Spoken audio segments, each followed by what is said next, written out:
This is my honest advice for cleaning business owners. So many people talk about and focus on all the positives and all the great things about starting and setting up a cleaning business. But I think it's also really important that you're aware of all the challenges and as well as the highs, there will be lows. And running a business of any sort is essentially riding on a roller coaster. So in this video, I want to pick out a few key elements that I think are really important to be aware of as you embark on this journey. So first of all, this is a people management business. Essentially, when you look at a cleaning business, it's pretty simple. You have clients on one side, clients, let's say, who are homeowners, and they're looking to get their homes cleaned every week or every 2 weeks.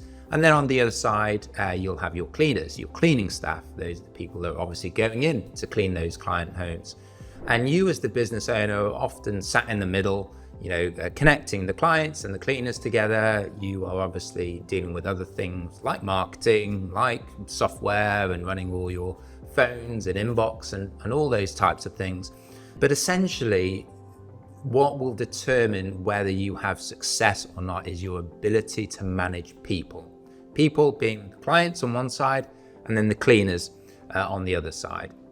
One of my previous videos, I talk about client management and how important it is to really hone down on your ideal client. Because for those of you that have been in business for a while, you will know that every single client is different. No two clients are the same. You will get examples of fantastic clients. Those clients that just seem to always be happy. They never give you a hassle, never give you any trouble. Your cleaner's always delighted to go to clean for them. They tip well, they pay on time. Those are the types of clients that we want to fill our business with. But on the other end of the spectrum, you'll get clients where they are higher maintenance. And as I talk about on many of my other videos, these higher maintenance clients tend to be those ones that will contact you after every cleaning. They'll send lengthy checklists. They never seem completely 100% happy. And you find that you or your virtual assistant or office manager will spend a lot of time trying to manage those clients and still not quite be able to hit the standards that they're looking for. So really what we want to try to do when we're managing our clients is to try to focus on those clients that are our ideal or close to our ideal clients. And there is a great book called The Pumpkin Plan by Michael Malkovich I've talked about on previous videos. And the idea about this is that you want to try to water the pumpkins in your field and take the water, or don't focus on those, the smaller pumpkins that are not really growing the weeds. You want to focus on the great ones, the ones that are getting you a great return. And by focusing your time and effort on those better clients, that is going to be the way that you really start to accelerate, your business. So client management is really important. A big first step as you embark and grow your business is to try to figure out which are the best clients and try to focus your time and energy managing those. On the cleaner side, effectively, it's a very similar thing. You'll get cleaners that do a great job, great ratings, they're always on time, and they rarely call out sick. They just seem to be happy. They take on feedback well. And you'll get others at the other end of the spectrum. Many or all of those facets might be common. And more importantly, with the cleaner side, there's one really important thing to be aware of, and that an engaged cleaner or an engaged staff workforce will do a better job for you. They will stay with you for longer. They will refer like-minded workers to your business, which will help to grow your business. So, it is important that you find, in exactly the same way as finding your ideal clients, you want to try and find your ideal cleaners, try to focus on them, try to nurture and build a relationship with them, because a workforce that stays with you for longer will do a better job. You'll get better client ratings and it will indirectly build your business. So managing your cleaners on the other side is also extremely important. So this is a people management business. If you feel that people management isn't something you want to focus on or something that you don't like the idea of, then the cleaning business is probably not going to work best for you. You can layer lots of different things on top of the people management. You can get things like, your booking software, various technology, systems and automation and all that fun stuff. And that really is obviously interesting for people who like the technology side of things. But when you boil it down, this is still a people management business. And it's really, really important to be aware of the fact that this is the case today as it was 10, 20 years ago. So point 2 is focusing more on the cleaner recruitment side and just digging down into this a bit more. So recruitment, what I've found over the years is that really you want to recruit more for someone's softer skills rather than their experience.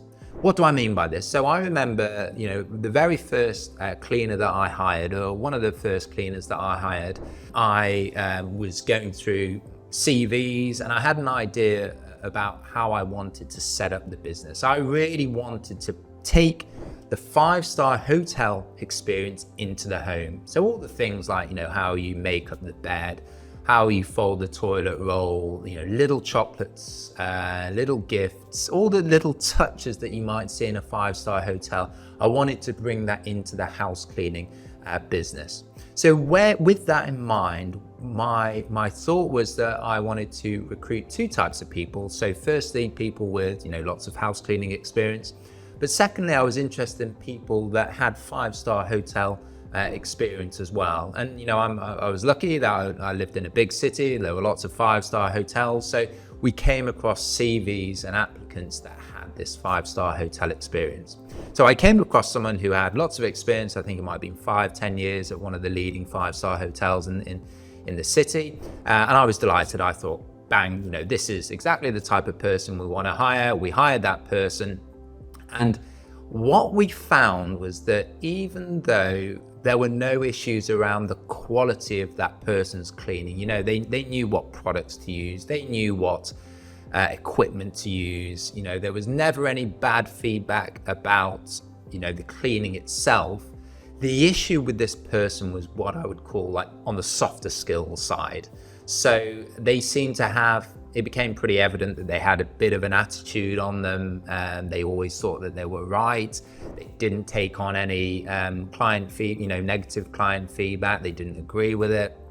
And it just made managing this particular person not very pleasant, but difficult as well. Because if a client comes to you and says, great cleaning, but can we ask the cleaner just to do this differently or use this product?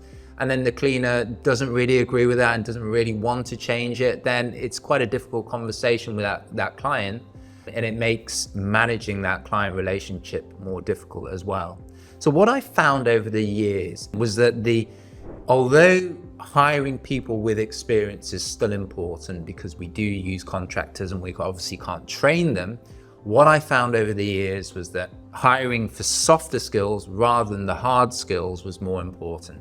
So today, I would always hire someone with a fantastic attitude, someone that is always on time, someone that is organized, someone that is willing to take on client feedback, and is just generally a nicer person to manage. I would always take someone like that with less experience rather than someone with more experience, but compromising on those softer skills. So this is, I think, really, really important advice, because many people, when they start out in their business, they do focus on that person's experience. What I'm telling you is that, yes, we do need experience, but actually it's the softer skills that are much more important for you as the business. You can't teach someone those soft skills. People generally have a good attitude or not. People are generally on time or not. People are generally organized or not. Whereas the cleaning experience, it is easier for the actual technical cleaning to be better. You can use different products, you can use different equipment, those sorts of things.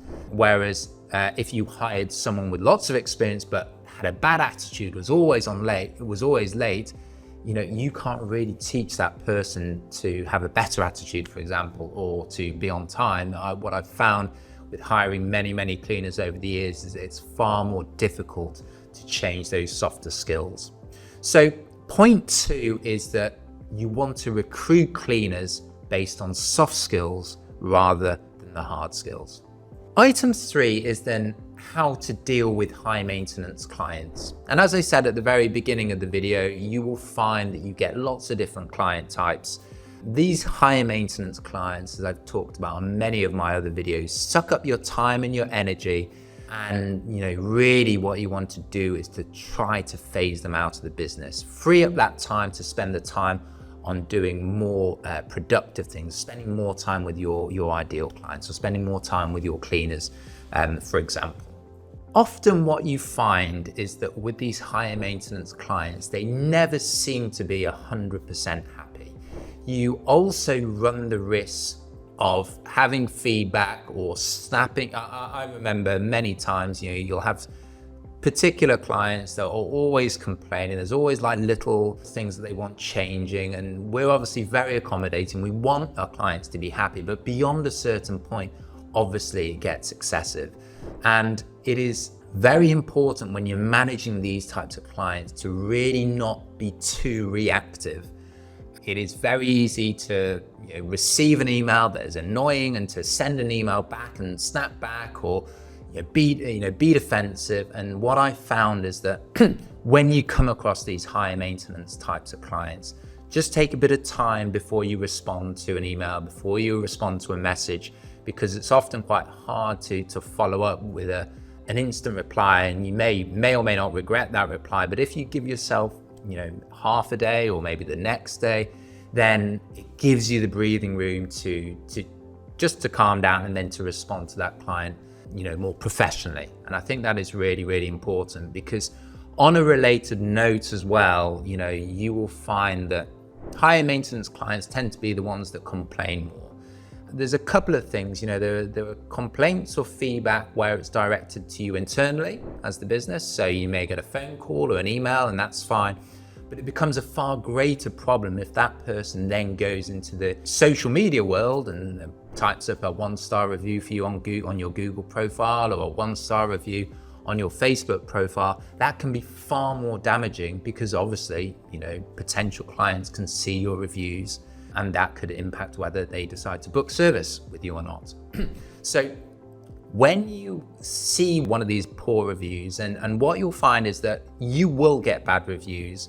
I've seen no businesses that are doing 500K or $1 million a year that don't have, that have a flawless Google ratings, reviews, or flawless Facebook reviews. It never happens. And if you do find that, I think that is actually a bit of a red flag, because most clients or potential clients will realize that there's no such thing as a perfect clean every single time.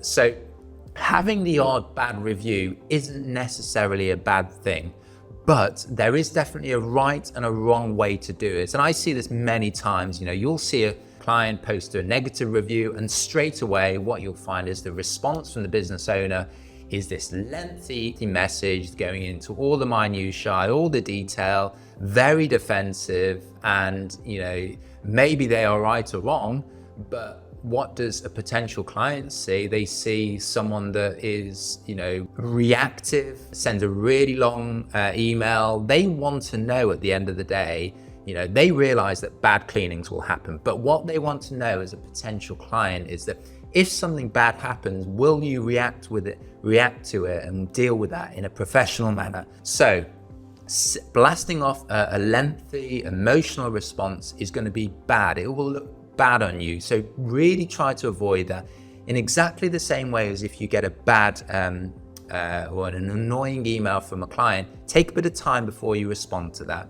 What does a potential client want to see? They want to see someone that acts professionally, wants to get it done. So with us, all the responses to negative feedback tend to be short. And we always say, we're sorry to hear of your experience. We're going to follow up with you to try to rectify this. And what will happen generally is we'll give them a free next cleaning or money off their next clean. And that really helps to diffuse the situation. It shouldn't be, you said this, we did that, we did this, you said that. No one wants that. It just escalates things. So where I'm going with this is that, you want to deal with these high maintenance clients very delicately. And this is why generally you don't want to service them if you can. However, it is impossible that you will not have some high maintenance clients in your business. But if you do, deal with them delicately, take a bit of time before you respond to them. And ideally, if they get to a certain position where managing them is just too much for you, you don't want to work with them anymore. What we do quite effectively is we'll say that there's a price rise coming up, make it fairly excessive, brings us two options. It means that if that client accepts, we've got a far more profitable job. If they decline, it means that they leave the business. The problem with saying I'm no longer wanting to clean for your home is that might ignite a negative review, which, as I said, we really want to avoid. So dealing with high maintenance clients is a delicate issue. Tread carefully, and if you follow these steps, you'll be fine with managing these types. So point 4 is an important point because what I'm going to talk about is basically not bringing people into your business too soon. What do I mean by this? I mean, it could mean bringing in, if you're doing some of the cleaning straight away, it'd be how quickly would you hire that first cleaner to help you? Or if you are hiring a virtual assistant, how quickly would you hire a virtual assistant into your business? And as many of you will know, I'm a big believer that as the business owner, you want to spend more time working on the business rather than in the business. That is something that's talked about in the book E-Myth Revisited by Michael Gerber. And the idea is that if you are doing all the work yourself, you are going to quickly get capped out. It's going to be difficult for you to grow the business. So you want to move from doing the actual cleaning yourself into more of a managerial role. And what you'll find is that if you're spending more time on your processes, more time in how to market the business, funnily enough, this is when your business is going to start to grow. However, saying that, I think there is a tipping point. First of all, as I said with the cleanings, I think it's a good idea really for you as the business owner to do some of the cleanings at the very start. I did this at the very beginning. My intention wasn't to do it for very long, but the reason I wanted to do it was because I wanted to know what a good cleaning looked like. How do you make up the beds? What products do you use in the bathroom? What cloths do you need? What equipment do you need to get a good job done?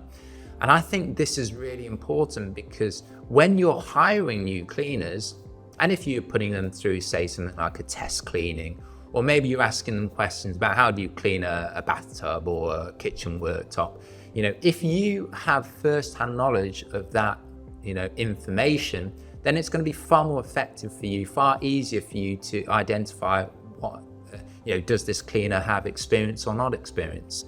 So by jumping in, if you as the business owner have no cleaning experience and you hire that first cleaner, it is difficult for you to really understand if that cleaner is doing a good job or not for you. Obviously you can be guided by the client ratings, but if you're sending a cleaner out to a job, some of them say great job, some of them said bad job, then it's difficult for you to figure out why was it bad job. Maybe the client doesn't tell you, well, they didn't wipe the kitchen worktop properly, or they didn't wipe down the floor. What is the next step after that? So hire your first cleaners soon, but what I would tend to say is that you need a bit of technical experience about how you clean a home, for example.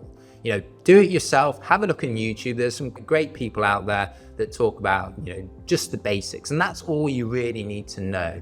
But if you're hiring and you don't have this experience, then you're far more likely to have much more variable cleaner quality at the beginning. You're far more likely to get complaints and things like that. And obviously you run the risk of those bad reviews, which, as I talked about, you absolutely want to avoid.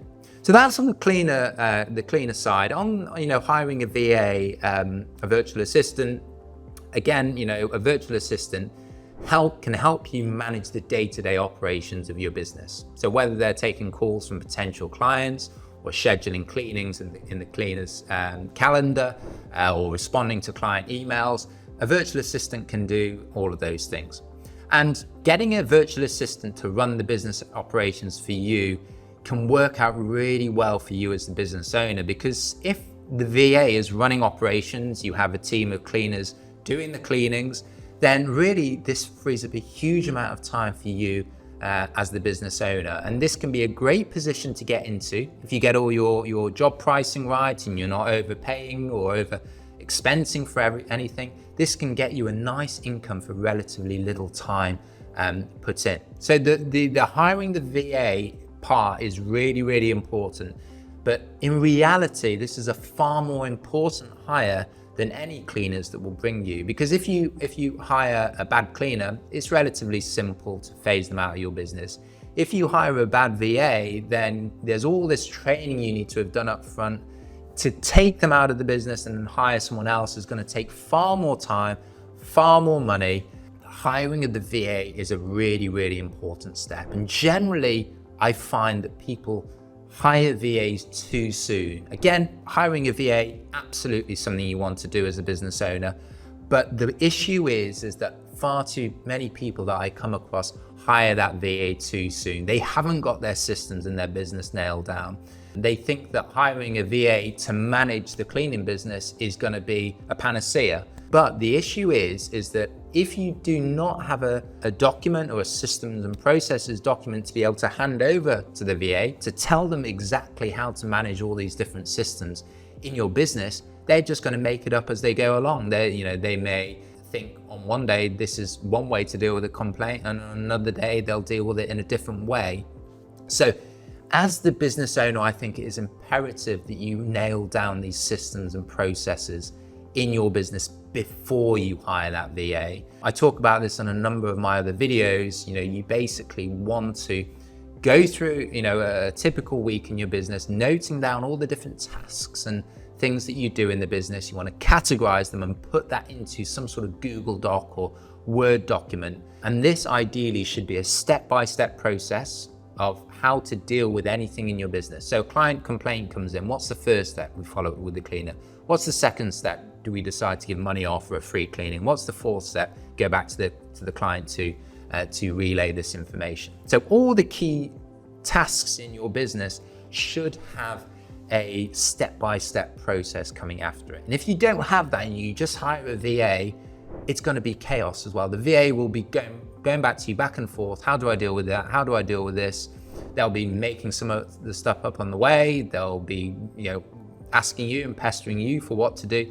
But if you have this handbook in place and you can just direct them to what you do and refer to that handbook, it's a far better way to go about it. So don't hire your VA too early as well.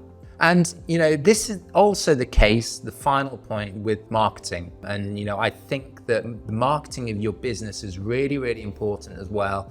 You need to be able to get a steady stream of clients into your business to really grow. And in exactly the same way, I think you need to have some ideas of how some of these marketing strategies work. So in my business, I remember we thought we found an agency that was going to do a great job for us. They were running our SEO for us. I had no idea what SEO was, but this was 10 years ago. And I just assumed, okay, we'll just let them get on with it. And the issue is what happened to us is that one day we found out we got a Google penalty, which is actually quite common when you start researching it. But what that meant was that all our organic rankings really tanked. Our lead volume really fell down as well, and obviously the growth of our business was really impacted. So at that stage, I made it an absolute priority that I had at least some understanding of how all my main marketing channels worked, whether it was Google SEO or Google Ads or Facebook ads. I didn't need to know everything inside out, but what I wanted to do was to get to a level that when I hired an agency to do it for me, I could keep them, I could understand what they were doing, ask them the important questions, track performance. The issue is if you don't have that understanding at the beginning, you're basically trusting someone to do a good job, which may or may not come back to bite you. Marketing is really, really important. This is another thing you don't want to hire too soon. You want to have at least some knowledge. In this next video, I talk about the number one marketing strategies I believe that there are in this cleaning business. These are the ones that really took my business to the next level. So I will see you on this next video, and hopefully this will give you that grounding you need to do before you start to hire and engage in hiring your marketing agency.